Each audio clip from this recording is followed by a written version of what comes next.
Just do it. Keep it simple. Author Oskar Hartmann.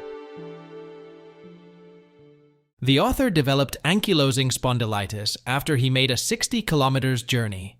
The doctor said that after a while he would be able to walk only with a stick, and all hopes of becoming an athlete were dashed.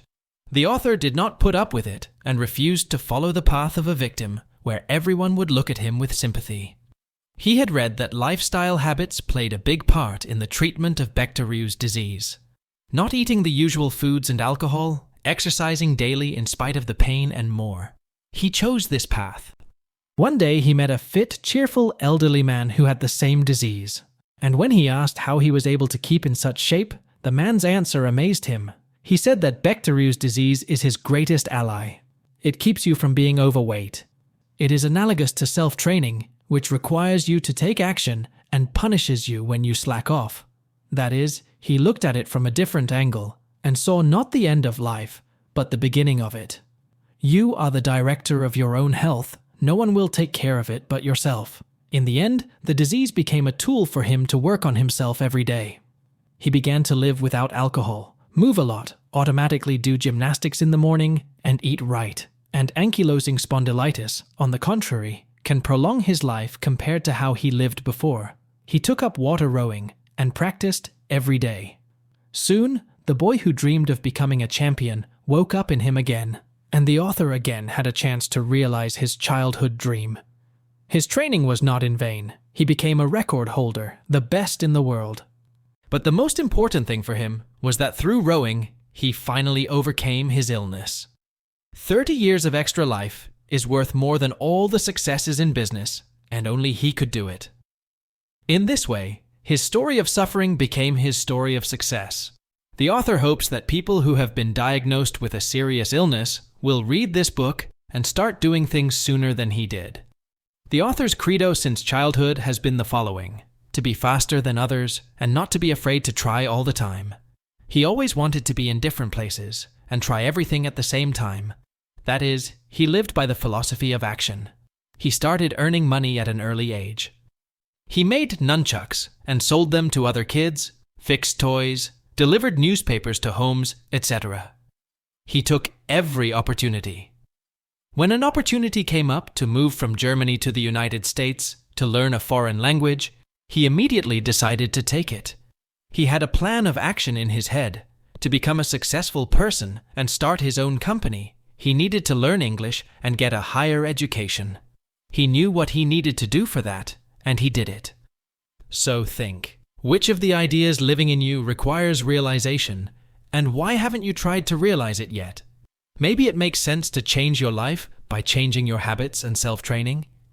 Get rid of your old worldview and start embracing a new one. I mean, as much as you'd like to start saving money, you can't do it unless you refuse to go shopping and buy a bunch of unnecessary things on discount.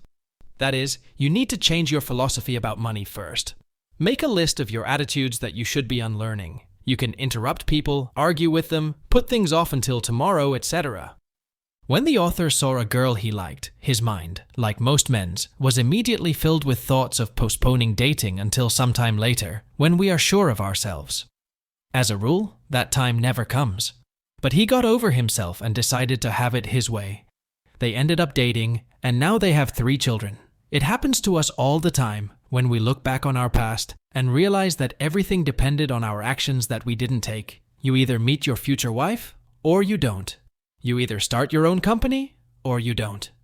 Let me remind you that the author lives by the philosophy of action, that is immediately grabbing the opportunity. Many other successful people live by this philosophy as well. The only thing they have in common is the sheer number of actions they have taken. If you decide to do something and fail, you will see the damage you have done.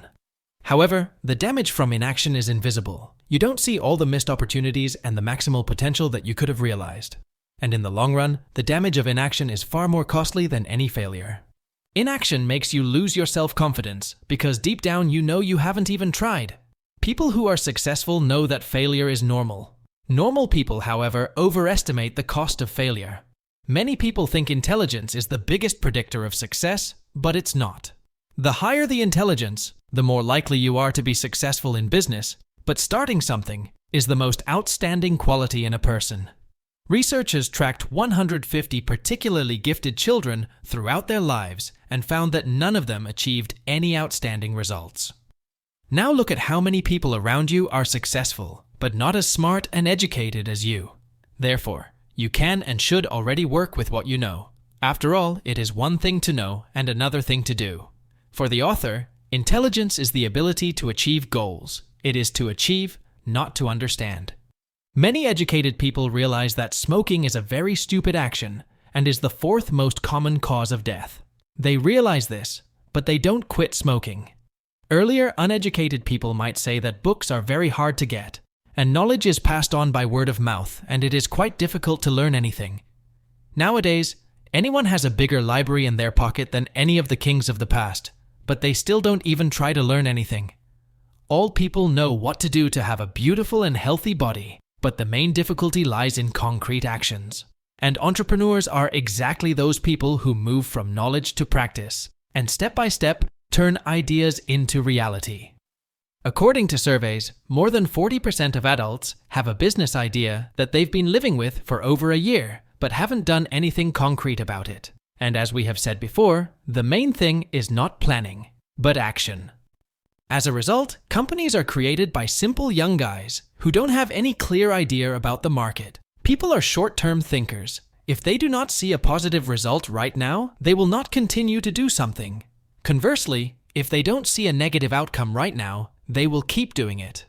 For example, if a friend tells you an uncomfortable truth to you, you may take offense and leave only those with whom you are comfortable, leaving you with no sincere friends at all.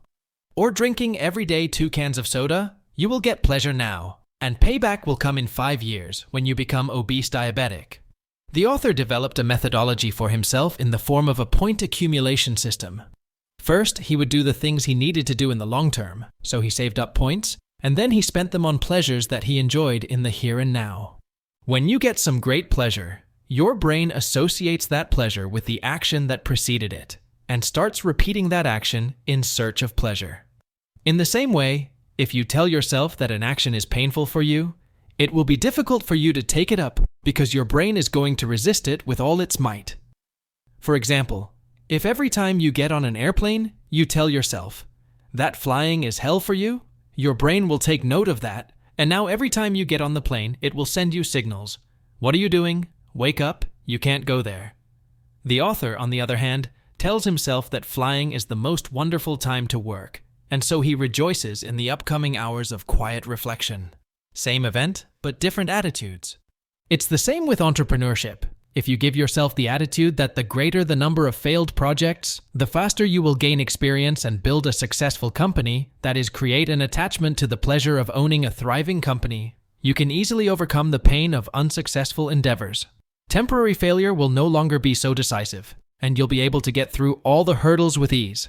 A lot of people are afraid of entrepreneurship because their brain is used to having all the decisions made for them by their parents, school, university, and work, and now it's hard for them to make them on their own. So gradually, they need to change this habit and start making decisions on their own. Worst of all, when a person has no convictions of his own, he flounders through life, constantly changing his attitudes and principles in case of failures. The eternal striving to understand what you are doing and to prepare leads to activity disability. For example, there may be 2 people who decide to take up sports. The first will go to the gym, learn how to do each exercise and how many times, and start working out. The second, before he starts exercising, will figure out how it works, study biology, biochemistry, physics, sports theory, will read what sneakers and uniforms to choose, etc. In the end, the first will come to his goal and will be trim and with big muscles. The second will spend a few years, even more confused from the knowledge gained, while sitting with a huge belly, and most importantly, not a step closer to building a healthy body. So there are only 2 ways: start doing or go into parsing and analyzing. A person who does, even without understanding the inner mechanism, is in any case much more successful than a person who understands but does not do. Most knowledge is acquired through practice. Therefore, first do, and then pull up the knowledge. It follows that one should not listen to other people. Backed only by theories, they themselves may not understand what works and what doesn't. There is a dead man effect. This is when, having tried something once unsuccessfully, you now have a negative view of the whole field. For example, having invested in the wrong stocks, you will be convinced that the whole investment is a complete scam. Therefore, when you ask someone for advice on investing, they may say that it is all complete nonsense, and you will take their words on faith. When you are faced with something unknown, you are overwhelmed by fear, and you immediately lose the desire to do something. The key is to never stop, no matter how small the action. Small steps heal. We don't go into isolation. We don't go into complete inaction. If you can't run, get up and walk. As long as you walk, find the strength to run. As long as we don't stop doing something, our internal state changes. Movement provides motivation. So the move your body trigger always works, even when you don't feel like doing anything at all. Sometimes, to start something new, you have to lose everything to start something new. Otherwise, we cling to the familiar old things to the last. The book is basically a biography of the author. You'll find a description of all the projects that Oskar Hartmann invested in or opened, not only in the US, but also in Russia. Something worked, something did not, but it is always interesting to read not only about the successes of some person, but also about failures. I have highlighted only the basic principles by which he lives. Subscribe to the channel, give it a like, hit the bell, and leave any comments. Bye.